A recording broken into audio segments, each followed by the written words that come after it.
बीडचे पालकमंत्री अजित पवार उद्या बीडच्या दौऱ्यावर जाणार आहेत। त्यांच्या पूर्वसंध्येला भाजपचे आमदार सुरेश धस यांनी मंत्री धनंजय मुंडेंवर बोगस बिलांचे नवे आरोप केले। जिल्ह्यात एकही रुपयाचं काम झालं नसतानाही कोट्यवधींची बोगस बिलं उचलण्यात आल्याचा आरोप सुरेश धस यांनी केला। 2021 ते 24 या काळात धनंजय मुंडे पालकमंत्री असताना तब्बल 73 कोटी 36 लाख रुपयांची बोगस बिलं उचलण्यात आल्याचा आरोप त्यांनी केला।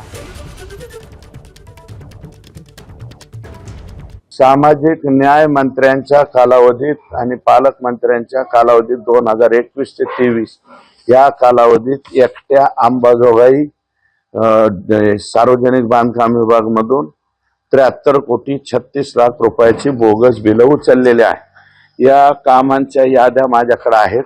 57 कामाच्या सार्वजनिक बांधकाम विभाग अंबाजोगाईच्या अंतर्गत येत असलेल्या 57 कामाच्या कार्य म्हणजे काय रद्द केलं? प्रशासकीय मान्यता प्रमा रद्द झाली म्हणजे विषय संपला।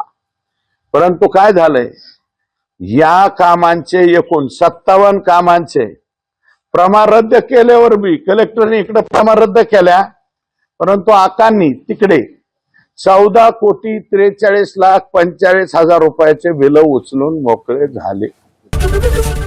एबीपी माझा, उघडा डोळे बघा नीट।